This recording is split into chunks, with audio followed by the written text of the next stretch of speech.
Okay, friends, Standard 11, Chapter number 3, Trigonometry. Standard 10ની અંદરનું જે ટ્રિગોનોમેટ્રીનું chapter હતું તેમાં જ આપણે આગળ વધવાનું છે અને એનું તમને મેં રિવિઝન થોડુંક કરાવ્યું, બરાબર છે. એ બધી વસ્તુ તો જરૂર છે જ, પણ હવે આગળ જઈએ છીએ થોડાક એવું કે ભાઈ અંશ અને રેડિયન. તમે અંશ તો ભણી ગયા છો, પેલું કોષ્ટક મેં તમને દોરાવ્યું ને, તો દીકરાઓ અંશ અને રેડિયન શું છે આપણે સમજીએ હવે.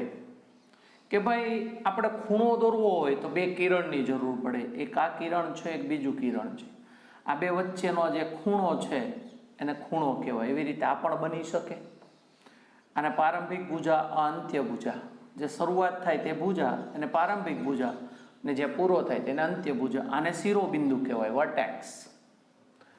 તો દીકરાઓ એક અહીંયા મેં જે આકૃતિ દોરી છે, તો આપણું આ કિરણ છે, એક ખૂણો અહીંયા એટું બને. આપણે આમ ચાલ્યા થોડુંક, બરાબર છે. એટલે કે અહીંયા ખૂણો બનતો હોય, હજી વધારે ચાલે, અહીંયા ખૂણો બને, અહીંયા ખૂણો બને, અહીંયા ખૂણો, અહીંયા. તો આપણે A7 જે છે ને તે A1 પર જ આવી જાય છે. તો આ ટોટલ પરિભ્રમણ કેટલું કર્યું કહેવાય. લગભગ બધાને ખબર હશે. આખું પરિભ્રમણ, એક ચક્ર આખું પૂરું કરીએ આપણે ત્યારે કેટલા અંશનું પરિભ્રમણ થાય. આમ બધાને લગભગ બધાને ખબર છે કેટલું પરિભ્રમણ કર્યું કહેવાય. 360 અંશ. તો એના પરથી દીકરાઓ એક અંશની એ લોકોએ વ્યાખ્યા આપી છે કે પ્રારંભિક ભુજ થી અંત્ય ભુજ સુધીનું પરિભ્રમણ, સુધીના પરિભ્રમણના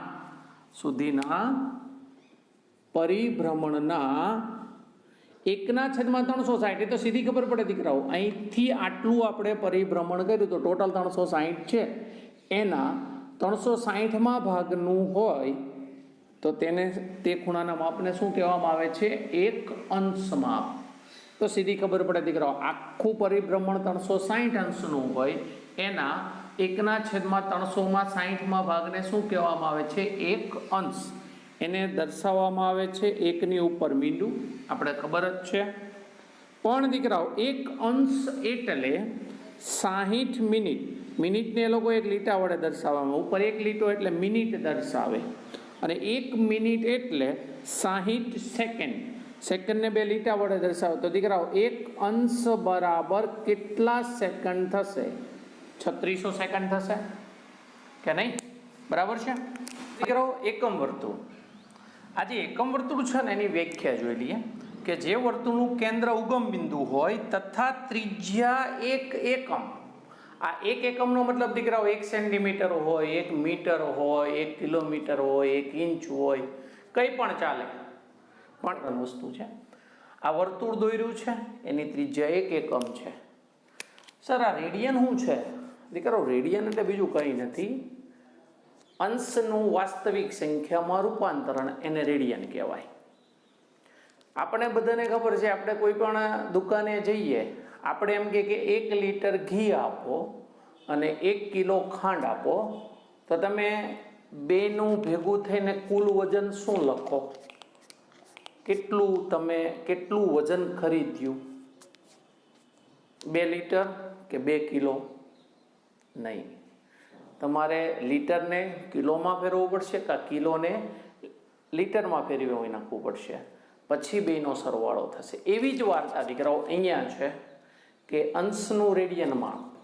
કારણ કે હવે છે ને આપણે વાસ્તવિક સંખ્યા સાથે વાત કરવાની છે, તો અંશ એ વાસ્તવિક નથી, અંશનું વાસ્તવિક સ્વરૂપ ફેરવવાનું છે અને એને જ કહેવામાં આવે છે રેડિયન. તો રેડિયન જે છે તેની વ્યાખ્યા બહુ જ સરળ બેટા, કે ભાઈ જે એકમ વર્તુળ છે, બરાબર જોજો, અહીંથી મેં આટલું માપ લીધું એટલે આ ત્રિજ્યા જેટલું માપ થયું, બરાબર. એટલી જ ચાપ વડે, મતલબમાં દીકરાઓ આને આપણે આમ ગોઠવીએ, અહીંથી આમ વર્તુળાકાર ગોઠવી દેવાનું, અને દાખલા તરીકે અહીંયા સુધી આવ્યું, બરાબર છે. તો તમારે અહીંયા સુધી આવ્યું છે આપણું આ માપ, તો દીકરાઓ આને તમારે કેન્દ્ર સાથે જોઈન્ટ કરી દેવાનું અને આ ખૂણો આપણે માપી લેવાનો. એને કહેવામાં આવે છે 1 રેડિયન. શું કહેવામાં આવે છે? 1 રેડિયન માપ. રેડી? તો ભાઈ એકમ વર્તુળમાં ત્રિજ્યા જેટલી ચાપ દ્વારા, આ ત્રિજ્યા જેટલી ચાપ દ્વારા જે ખૂણો બન્યો તેને શું કહેવામાં આવે છે? 1 રેડિયન કહેવામાં આવે છે. શું કહેવામાં આવે છે દીકરાઓ? 1 રેડિયન. સમજ પડી? જેટલી ત્રિજ્યા છે એટલી જ ચાપની લંબાઈ છે, એને કહેવામાં આવે છે 1 રેડિયન. તો દીકરાઓ એનો સંકેત છે 1, ઉપર લખે છે r. એકમ વર્તુળનો પરિઘ, એકમ વર્તુળનો પરિઘનું સૂત્ર 2πr. એમાં r બરાબર 1 મૂકો તો કેટલું થાય? 2π. મતલબ અહીંથી તમે ચાલવાની શરૂઆત કરશો અને અહીંયા સુધી આવશો ત્યારે તમારું પરિભ્રમણ, મતલબમાં તમે ચાલશો કેટલું? 2π જેટલું ચાલશો. તો પરિભ્રમણ એ 2π જેટલું જ કર્યું કહેવાય કે નહીં? તો એક પરિભ્રમણ થાય એટલે 2π રેડિયન ખૂણો બને કે નહીં દીકરાઓ? અહીંયાથી અહીંયા સુધી આવ્યા તો કેટલો ખૂણો દીકરાઓ? આટલું માપ 1 રેડિયન. તો અહીંથી ચાલ્યા કે નાખો અહીંયા આવ્યા તો કેટલો ખૂણો બન્યો? આપણી વ્યાખ્યા પ્રમાણે 2π જેટલું પરિભ્રમણ થયું ને આખું, કે નહીં? તો દીકરાઓ તે પ્રમાણે 2π રેડિયન બરાબર કેટલા થાય? 360 અંશ. 2π રેડિયન બરાબર 360 અંશ. માટે પાઈ બરાબર કેટલા થયા? 180 અંશ. સર પાઈ તો અમે દીકરાઓ, સર તમે પાઈનું કેમ આમ કર્યું? અમે પાઈ તરીકે તો દીકરાઓ સર અમે જનરલી 3.14 અથવા 22/7 લખતા. દીકરાઓ એ વાસ્તવિક કિંમત હતી. આ મેં પાઈ એટલે એને અંશમાં ફેરવ્યું.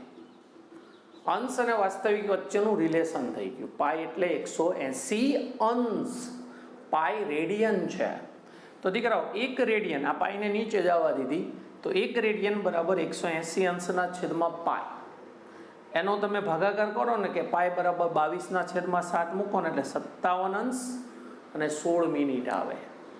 એવી જ રીતે આ 180 ને છેદમાં લઈ જાય તો 1 અંશ મળે. એનો જવાબ એપ્રોક્સિમેટલી 0.01746.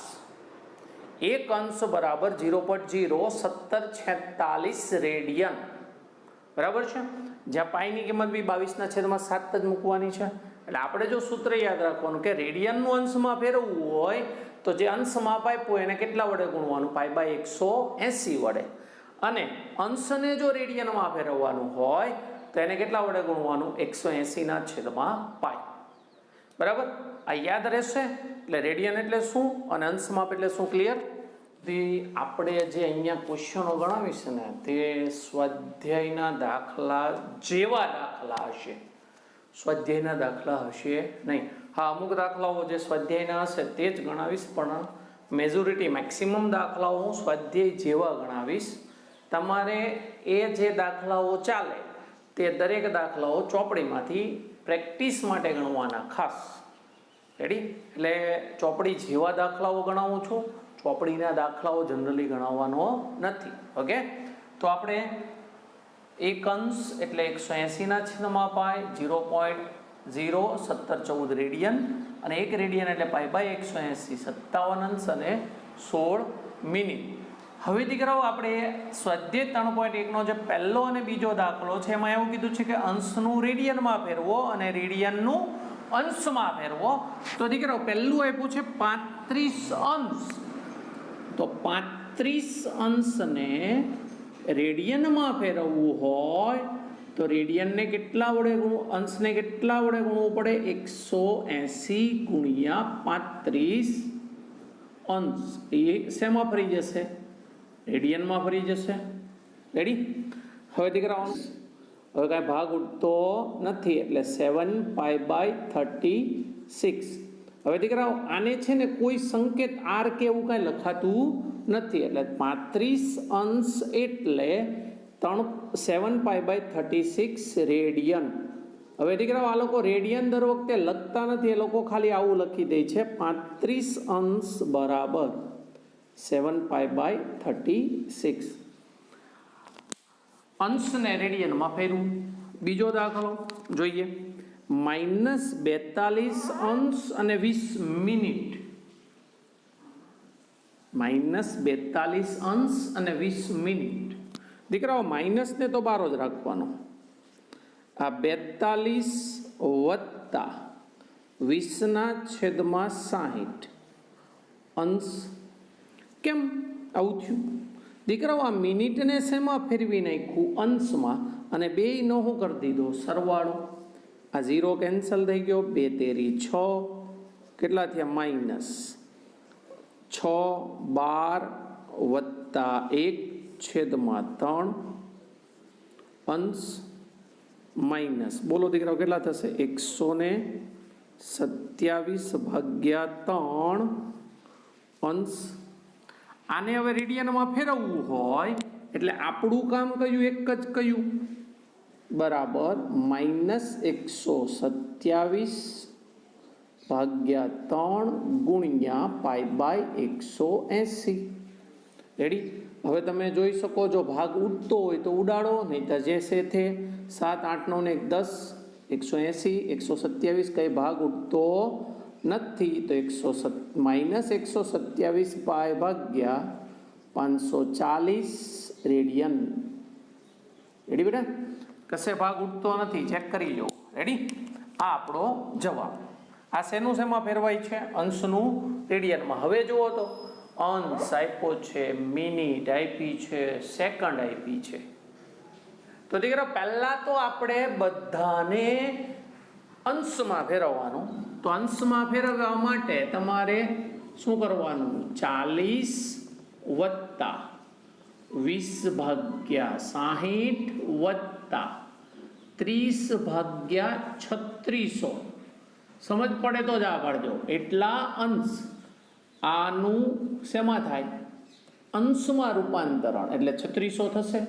1 મીંડું કેન્સલ, અહીંયા 1 મીંડું કેન્સલ. 12 તેરી 36 120. તો વધ્યું ઈ બોલો દીકરા 40 + 1/3 + 1/120 અંશ.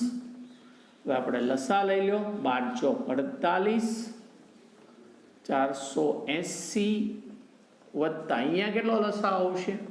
કેટલા વડે ગુણીએ? 40 + 1/120 કે નહીં? આટલા અંશો. હવે બધાનો સરવાળો 48 41 120 અંશ. અંશને રેડિયનમાં ફેરવીએ. 48 41/120 π/180. પછી દીકરા 3 વડે ભાગી શકાય છે કે નહીં? ચેક કરો તો 8 ને 4 12 13 14 15 16 ને 17 ભાગી શકાતું નથી. 2 વડે ભાગી શકાતું. તો આપણો જવાબ 48 41 π/ આ બેનો ગુણાકાર 21600 રેડિયન. રેડી બેટા? કોઈ પણ દાખલાને અંશમાંથી રેડિયનમાં ફેરવવું હોય એટલે એક જ કામ. પહેલું બધું મિનિટ હોય, સેકન્ડ હોય, બધાને શેમાં ફેરવી નાખશું? અંશમાં. અને અંશને કેટલા વડે ગુણવાનું? π/180. તો દીકરો આપણી પાસે ઓલું કોષ્ટક હતું. કોષ્ટક એમાં હતું 30 અંશ.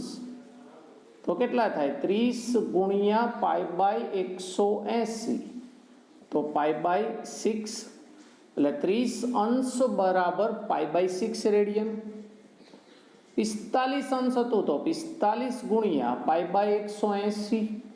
તો એ કેટલું થશે દીકરાઓ? π/4 રેડિયન. 60 અંશ હતું તો 60 × π/180. તો એ કેટલા થશે? π/3. 90 અંશ હતું તો 90 × π/180. તો એ કેટલું થશે? π/2. દીકરો રેડિયનમાં કશે નામ લખાતું નથી. રેડી? એટલે હવે તમને છે ને આખા ત્રિકોણમિતિની અંદર 2 પ્રકારના ક્વેશ્ચન આપશે. એક અંશ લખેલો હશે, એમ લખ્યું હોય કે એ અંશ માપનો ખૂણો બનાવે, અને ખાલી એ લખ્યું હોય તો આ બંને વચ્ચેનો ડિફરન્સ શું ખબર? આ અંશ માપ છે અને આમાં કશું લખ્યું નથી. એટલે આ કયું માપ થાય? રેડિયન માપ. રેડી?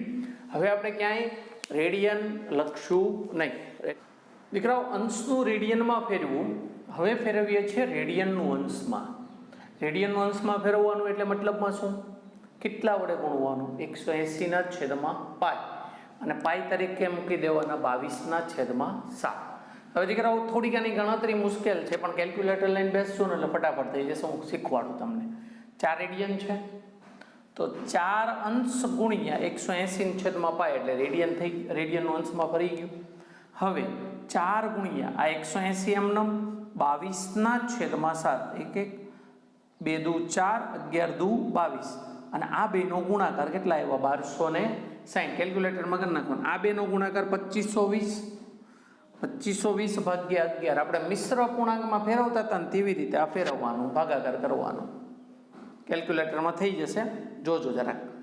તો 229 પૂર્ણાંક 1/11 અંશ. હવે દીકરો 229 અંશ તો પાકા, પણ આ 1/11 આપણી શું થાય? મિનિટ. મિનિટને ફેરવવા માટે આ અંશ છે, અંશને મિનિટમાં ફેરવવું હોય તો ગુણ્યા કેટલા કરવા પડશે? 60. તો વત્તા 1/11 ગુણ્યા 60 મિનિટ. પાછું 60 ને 11 વડે ભાગીને મિશ્ર પૂર્ણાંક 11 × 55 55 ને 5 60. તો આ 5 જે છે તે શું થઈ ગયું? મિનિટ. અને 5/11 ને આપણે સેકન્ડમાં ફેરવશું. તો સેમ ટુ સેમ જો 5 મિનિટ વત્તા 5/11 ગુણ્યા 60 સેકન્ડ. 229 અંશ 5 મિનિટ વત્તા ત્યાં કેટલા થશે? 300/11 લગભગ 27 જેવું. એમાં આપણે પોઈન્ટ નહીં લગાડીએ, પછી તો બહુ નાનો ભાગ થઈ જાય ને એટલે એમાં કાંઈ ઉપાધિ નથી. એટલે ટોટલ પછી શું જવાબ આવ્યો? 4 રેડિયન બરાબર 229 અંશ 5 મિનિટ 27 સેકન્ડ. લગભગ પરફેક્ટ નહીં. એવી રીતે દીકરાઓ તમને 11/15 આપ્યું છે. સેમ પ્રક્રિયા 11/15 અંશ ગુણ્યા 180 પાય. 11/15 ગુણ્યા 180 પાય એટલે 22/7 11 દુ 22 15 ગુણ્યા 12 180 એટલે 12 ગુણ્યા 7 છેદમાં 2. આ 2 છંગ 12 6 સત્તામ 42 અંશ. એવી રીતે તમને -11 પાયના છેદમાં 3 આપ્યું છે તો શું કરવાનું બોલો? -11 પાયના છેદમાં 3. તો -11 પાયના છેદમાં 3 અંશ ગુણ્યા 180 પાય. આ પાય ને પાય કેન્સલ થઈ ગયા. 11/3 ગુણ્યા 180 અંશ. આગેલા થશે 6 તેરી 18 60 ગુણ્યા 11 -660 અંશ. એટલે રેડિયનનું અંશ અને અંશનું રેડિયન. ક્લિયર થઈ ગયું? અંશને રેડિયનમાં ફેરવવું હોય તો π/180 વડે ગુણવાનું અને રેડિયનને અંશમાં ફેરવવું હોય તો 180 પાય. અને બને ત્યાં સુધી રેડિયનનો જવાબ પાયમાં લાવવાનો. રેડી?